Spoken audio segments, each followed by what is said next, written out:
नमस्कार दोस्तों, फिर से स्वागत है आपका मेरे YouTube चैनल पे। आज हम बात करेंगे लोसार्टेन दवाई के बारे में और इस वीडियो में हम जानेंगे इस दवाई की पूरी डिटेल के बारे में। इसलिए इस वीडियो को आप बिल्कुल आखिरी तक देखना, क्योंकि किसी भी दवाई के बारे में जानकारी पूरी ज़रूरी होती है। अधूरी जानकारी हानिकारक हो सकती है दोस्तों। और मेरे चैनल को आपने सब्सक्राइब नहीं किया है तो प्लीज़ अभी सब्सक्राइब करें और इस वीडियो को ज़रूर लाइक करें।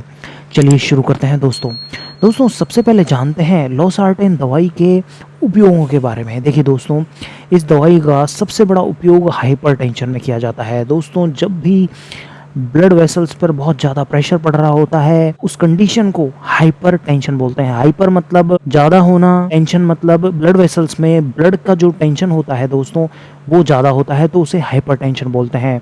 और जब ये कंडीशन रेगुलर रहती है तो इस कंडीशन को हाइपरटेंशन बोला जाता है, जिसमें जो ब्लड प्रेशर होता है दोस्तों वो 140, ऊपर वाला जो ब्लड प्रेशर होता है वो 140 से ऊपर हो जाता है और नीचे वाला ब्लड प्रेशर 90 से ऊपर हो जाता है, तो उस कंडीशन को हाइपरटेंशन बोला जाता है दोस्तों। इस कंडीशन में लोसार्टेन दवाई का उपयोग किया जाता है। देखिए दोस्तों, इसके अलावा डायबिटीज़ के दौरान जब भी किडनी की बीमारी होती है, जिसे नेफ्रोपैथी भी बोलते हैं, तो इस कंडीशन में भी लोसार्टेन दवाई का उपयोग किया जाता है। दोस्तों, लोसार्टेन किडनी को भी प्रोटेक्ट करती है, नेफ्रोपैथी में यूज किया जाता है। इसके अलावा दोस्तों, यदि मस्तिष्क की नलियां होती हैं, जब वो फट जाती हैं तो उस कंडीशन को स्ट्रोक बोलते हैं, जिससे लकवा आ जाता है, पेशेंट में पैरालिसिस हो जाता है। तो उसको रोकने के लिए जो पेशेंट हाइपरटेंशन के साथ में है तो उनको रिस्क ज़्यादा होता है कि फ्यूचर में जो मस्तिष्क की जो ब्लड वेसल्स हैं वो फट जाएं या फिर पेशेंट्स में पैरालिसिस हो जाए, तो उसको रोकने के लिए लोसार्टेन दवाई का उपयोग किया जाता है। अब दोस्तों सवाल उठता है कि ये दवाई किस तरीके से काम करती है हमारे शरीर पर। देखिए दोस्तों, ये दवाई हमारे शरीर में उपस्थित एंजियोटेंसिन 2 रिसेप्टर्स होते हैं, उन्हें ये दवाई ब्लॉक करती है। एंटागोनिस्ट मतलब ब्लॉक करना। अब इन रिसेप्टर्स को ब्लॉक करने से क्या होता है, जो भी ब्लड वेसल्स पे पड़ रहे दबाव को ये दवाई रोकती है और ब्लड वेसल्स को रिलैक्स करती है। तो जिससे क्या होता है, वैसोकंस्ट्रिक्शन नहीं होता है, जो खून की नलियां होती हैं वो सिकुड़ती नहीं हैं, रिलैक्स रहती हैं और जो हाइपरटेंशन होता है दोस्तों उसमें आराम आता है।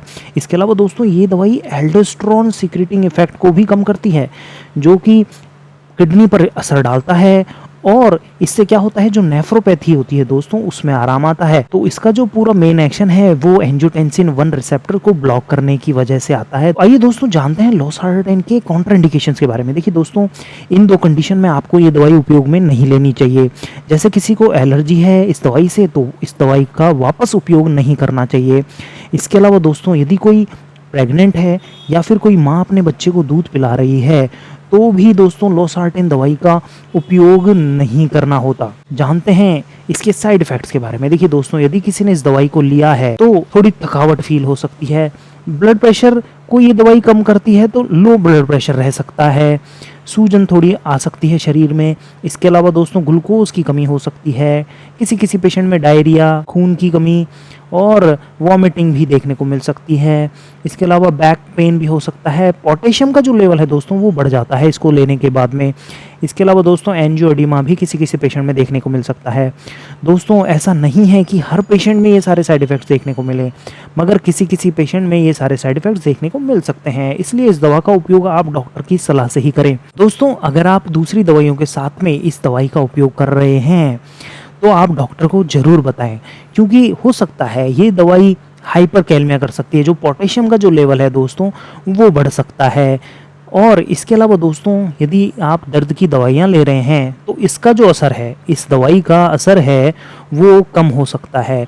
तो इसलिए आप डॉक्टर को ज़रूर बताएं यदि दूसरी दवाइयाँ आप ले रहे हैं तो। डोज की अगर बात करें तो हाइपरटेंशन HTN मतलब 25 से 100 mg की पर डे के हिसाब से इसकी डोज रहती है। इसके अलावा स्ट्रोक प्रिवेंशन में, स्ट्रोक प्रिवेंशन जो मैंने बताया, मस्तिष्क की खून की नलियों को बचाने के लिए 50 mg पर डे के हिसाब 50 mg पर डे के हिसाब से इसकी डोज रहती है। इसके अलावा दोस्तों, नेफ्रोपैथी में बात करें तो भी 50 से 100 mg पर डे के हिसाब से इसकी डोज रहती है। बच्चों में अगर बात करें 6 से 16 साल के बच्चों में तो 0.7 mg पर केजी पर डे के हिसाब से इसकी डोज रहती है और मैक्सिमम इसकी जो डोज है वो 50 mg पर डे के हिसाब से इसकी जो डोज है बच्चों में रह सकती है। दोस्तों रिनल इम्पेयरमेंट की बात करें बच्चों में। तो दोस्तों मार्केट में अवेलेबिलिटी की बात करें तो 25, 50, 100 mg की टैबलेट्स अवेलेबल होती हैं लोसार्टेन की।